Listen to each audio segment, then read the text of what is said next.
Sudahlah, kita nggak usah mungkin seperti itu. Saya menduga itu motifnya politik itu. Kiai itu, ya saya tahu lah siapa kiai itu.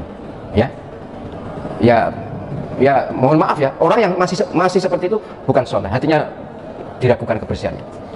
Jadi soal andai kata ada masalah dengan nasab habaib terutama Bani Alawi, tentu tidak diekspos, mesti akan didatangi tokohnya kemudian diajak dialog. Kalau diekspos berarti tujuannya sudah lain, niatnya hatinya sudah lain, dan ini sudah diklarifikasi juga, dilawan oleh banyak pihak ya, kiai juga, habaib juga. Dan alhamdulillah saya ya akrab dengan habaib, saya sering kok diundang di kalangan habaib yang punya hajat, jadi saya tahulah bahwa mereka adalah orang-orang baik. Lebih baik mereka beliau ini daripada orang yang ngecam nasabnya habaib itu. Dia sendiri wallahu alam saya tidak tahu, tapi yang jelas hatinya tidak bersih orang itu. Orang itu yang disebut kiai itu loh, hatinya tidak bersih. Mengapa? Ini orang banyak kok. Kalau udah diklarifikasi perorangan atau secara tertutup, kok terbuka langsung, berarti ngeler aib orang kalau dianggap aib. Gitu gitu. Assalamualaikum warahmatullahi wabarakatuh. Bismillah, alhamdulillah, innal hamdalillah nahmaduhu wa nasta'inuhu wa nastaghfiruh wa na'udzu billahi min syururi anfusina wa min sayyiati a'malina. May yahdihillahu fala mudhillalah wa may yudlilhu fala hadiyalah. Wassalatu wassalamu ala Rasulillah Sayyidina Muhammad ibn Abdullah wa ala alihi wa sahbihi mawalah, amma ba'd. Pada kesempatan yang penuh dengan kebahagiaan ini, semoga para pemirsa dan pendengar sekalian, saudara-saudariku semuanya dari lintas suku, bangsa, dan agama, di mana dan kapan saja, semuanya berbahagia. Dunia sampai di akhiratnya bersama dengan keluarga. Kita akan membahas tuduhan dari yang terhormat beliau yang mulia, Profesor Ahmad Zahro. Beliau adalah seorang dosen dan juga rektor, sekaligus pernah menjadi direktur pasca sarjana Universitas Negeri Sunan Ampel, Surabaya. Sekarang menjadi UINSA, dulu IAIN ya dulu. Beliau juga seorang imam yang ada di Masjid Al-Akbar Surabaya, dan bahkan juga beliau seorang pengasuh pondok pesantren. Beliau adalah orang yang sangat saya hormati, asli dari kelahiran Nganjuk, tetapi sering wirawiri ke Surabaya, tetangga saya sendiri. Mungkin dengan saya menyampaikan ini, beliau bisa membuka diri supaya semuanya sama-sama tercerahkan. Tidak hanya mempelajari kitab-kitab nasab, namun juga mau melihat kenyataan, isi ceramah, propaganda, fitnah yang merendahkan para kiai yang ada di Indonesia ini. Jadi adillah terhadap diri sendiri dan orang lain. Kalau kami diminta untuk mengingatkan para habaib secara sembunyi-sembunyi, itu sudah tidak saatnya lagi. Dulu sudah pernah kami lakukan, tapi nggak mandi, nggak ditaati, malah justru menjadi-jadi. Jadi Yai Prof. Ahmad Zahro, mohon panjenengan untuk belajar lagi. Karena saya yakin belajar ilmu nasab itu selama ini kita remehkan, kita sepelekan. Di pondok-pondok pesantren itu tidak ada. Bahkan di perpustakaan Islamic Center misalkan, di perpustakaan pondok-pondok pesantren itu belum ada kitab ini. Banyak di antara pondok-pondok pesantren yang ada di luar Jawa, ya itu yang pesen ke saya. Kitabnya beli di mana? Ya, bagaimana cara memilikinya? Ya sebenarnya tidak sulit sih. Sekarang kalau kita bisa sedikitlah memahami bahasa Inggris dan bahasa Arab, itu bisa langsung connect dengan maktabah luar negeri. Melalui PDF bisa di print out. Tidak harus dengan kitab cetakan asli dari penerbit yang ada di luar negeri, tidak. Tapi bisa yang dikirim via internet dengan bentuk file PDF, lalu bisa kita print out, bisa bentuk jadi kitab, bahkan bisa lebih baik juga karena kertasnya di Indonesia lebih baik kualitasnya daripada kitab dari luar Indonesia. Oleh sebab itu, yang terhormat Prof. Ahmad Zahro untuk belajar kembali. Ya mohon maaf, belajar tanpa henti. Jangan sampai ini difahami sebagai bentuk rasa iri dan dengki. Bahkan menilai para kiai termasuk yang ada di gambar. Itu ada gambar saya juga. Oleh sebab itu saya wajib untuk meluruskan. Bahkan menilai kami ini orang yang buruk perangai dan perilakunya. Padahal tujuan kami tidak itu. Kami ini membela umat dan masyarakat, umat Islam, Indonesia dan dunia pada umumnya. Dari sepak terjang kaum perusak agama dan perusak bangsa.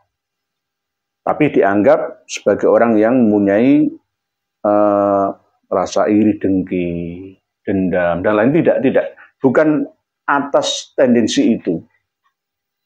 Dan bukan atas tujuan supaya kami menjadi anggota legislatif. Masuk dibiayai oleh partai politik. Tidak. Murni saya, murni. Lillahi ta'ala. Seandainya kami dibiayai oleh organisasi yang tidak mau jujur, terbuka, saya pun tidak mau.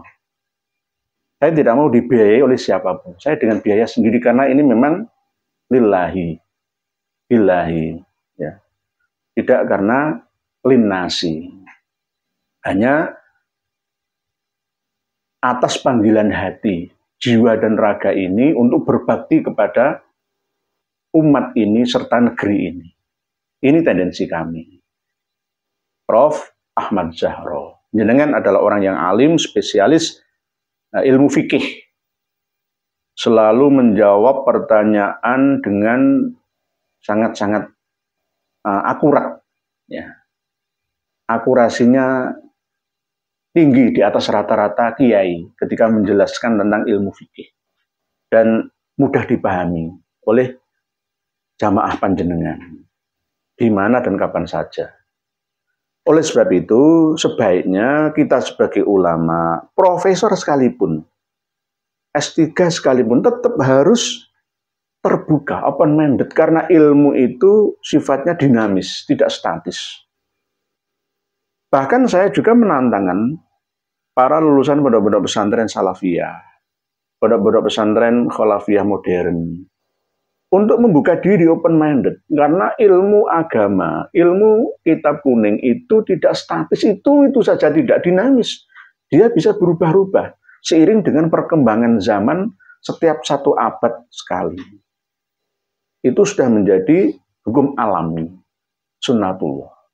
Tidak bisa dihindari. Oleh sebab itu jangan hanya berhenti ya puas atas apa yang kita pahami dan kita miliki selama ini. Kitab pustaka kita mungkin bisa ditambah lagi. Cari lagi yang belum punya. Apa salahnya bertanya? Malu bertanya, sesat di jalan. Sesat dari jalan yang lurus maksudnya. Kalau jalan yo nanti kesasar-sasar kemana-mana gitu. Oleh sebab itu jangan menuduh orang yang sekiranya mengingatkan amar ma'ruf nahi anil mungkar itu jenengan anggap sebagai orang yang tidak beres. Jangan nilai wajah-wajah kami ini wajah-wajah suram. Ya karena seringnya jenengan dekat dengan para habib. Ketemuan sering terus-menerus ketemu dengan orang besar, akhirnya lupa dengan orang kecil. Saya akan berusaha untuk menjadi seandainya saya jadi kiai, saya jadi ustadz, akan dekat dengan orang kecil, dengan orang lemah, dengan orang yang derajatnya rendah. Karena apa? Kita ini sama-sama. Setara. Di zaman modern ini semua harus setara. Di negara-negara maju itu manusia setara. Tergantung amal solehnya, perlombaannya dalam hal kebajikannya. Seberapa totalnya dalam menjalani hidup menuju ke ridho Tuhannya. Ketakwaannya. Inna akramakum indallahi atqakum. Jadi tidak bisa dinilai, wah, kok ngono, wah, bukan orang alim. Jangan, nggak boleh. Sekarang ini semuanya sama-sama. Saya punya profesor, teman, ya, ahli farmasi. Ketika ada kerusakan HP ya dia bingung. Kerusakan komputer, laptop ya dia bingung karena bukan bidangnya. Ketika panjenengan Prof. Ahmad Zahro spesialis di bidang fikih Islam kontemporer, di bidang pernasaban jenengan harus banyak belajar dengan Kiai Haji Maduddin Utsman tentang tes DNA, Kiai Haji Fakih, KRT Fakih Wiradiningrat dengan Tubagus Mogi, dengan Gus Fuad ya. Kita harus banyak belajar, nggak boleh kita itu merendahkan orang karena fisiknya, karena lahiriahnya. Kelihatannya, oh gitu, jangan. Ilmu katurangganing menungso ya. Itu seharusnya dimiliki oleh para ulama atau kiai. Kalau kiai belum bisa menguasai ilmu katurangganing menungso ya, berarti dia masih belum waskito. La ya'riful arif illal arif, la ya'riful wali illal wali. Supaya terjadi koneksi, maka kita harus menyelami. Nggak bisa kita menilai kelihatannya itu wajahnya wajah yang suram itu. Ya nggak bisa seperti itu. Belum tentu. Belum tentu. Hanya sedikit tanda, alamat yang Allah tampilkan di depan mata kita. Itu pun tergantung sinyal, ya, resonansi, frekuensi yang kita miliki, nyambung atau tidaknya. Kalau tidak nyambung, ya kita akan menilai orang yang tidak tersambung resonansi, frekuensi pemikiran dimensinya dengan kita, ya kita anggap sebagai orang, itu orang buruk, orang berdosa, itu orang kotor, najis, dan lain sebagainya. Tidak boleh seperti itu kita. Kiai harus membaur dengan umat. Tidak boleh terkotak-kotak. Dulu, tahun 1948, bergolak sampai 1965, PKI sosialis itu.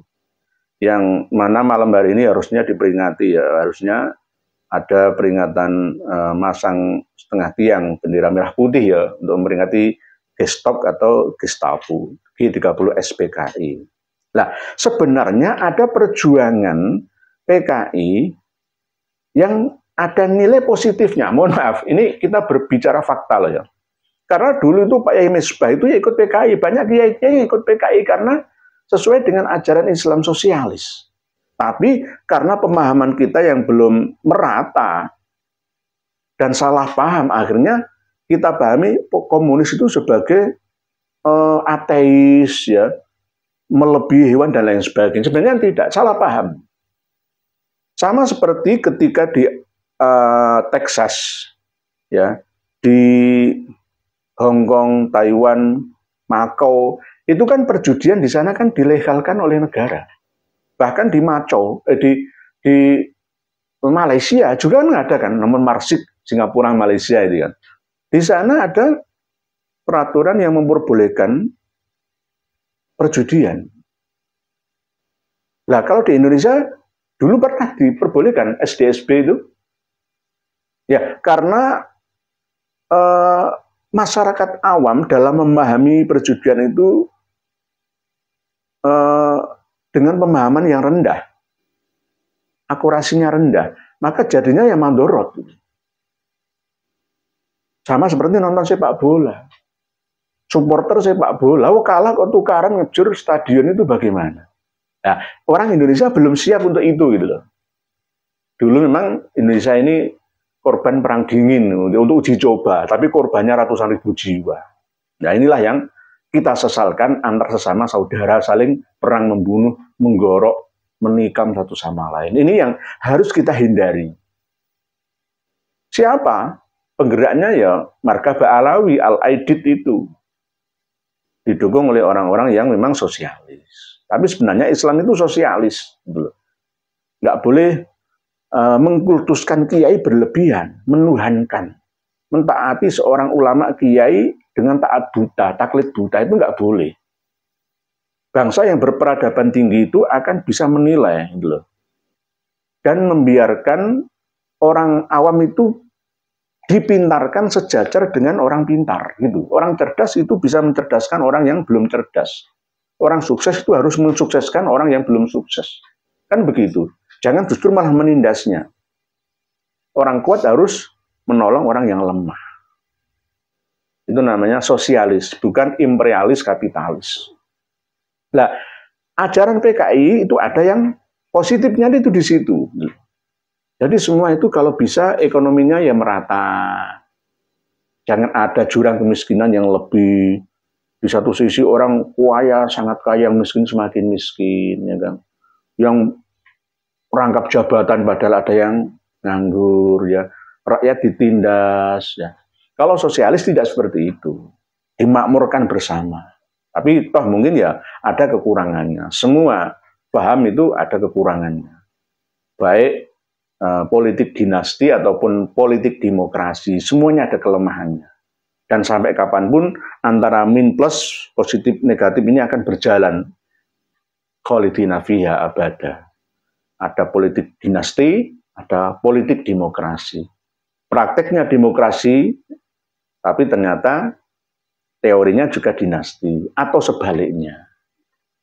Jadi mohon kita berhati-hati, ya. Kita mengingat G30 SPKI ini siapa penggeraknya, Ketua Umum Biro. Ya, ketua umumnya adalah Dipo Nusantara Aidit. Al-Aidit itu adalah Margaba Alawi. Dari lesan beliau, Al-Bayan, Lasikhronnya DN Aidit mampu membangkitkan semangat rakyat atau umat yang pada waktu itu memang kecepit ekonomi. Ya, kecepit ekonomi. Semua harga mahal, digosok, digesek. Akhirnya, ayo kita bagi-bagi sawah dari kiai yang dimiliki oleh borjois, kiai kita termasuk borjois, menguasai banyak tanah kan itu. Dirampas, kita bagi bersama, kita rubah peraturan hukum agraria kita. Karena memang ya begitu faktanya antara kaum bangsawan, ya priayi tidak mau membaur dengan rakyat jelata. Akhirnya yang terjadi adalah gap, ya kasta. Padahal teorinya tidak berkasta, prakteknya tetap berkasta. Ini yang tidak boleh. Sebab itu kiai-kiai modern, ustadz-ustadz modern sekarang ini harus membaur sama rata. Saya di pesantren saya itu biasa kok saya. Tapi ada kalanya saya dihormati, tapi ada kalanya saya harus lebih menghormati, lebih menyayangi. Sama-sama, saling menghormati, saling menghargai satu sama lain. Gitu. Saya kadang-kadang yang imami sholat itu ya santri-santri saya. Saya jadi makmum. Gantian. Saya capek kerja seharian, ya gantian imami. Jangan saya sendiri. Nanti kalau saya mati yang mengganti siapa? Karena rata-rata kiai itu nggak mau disaingi. Jadinya generasi ya penerusnya tidak bisa berekspresi, ya, dan hanya ngurus agama saja.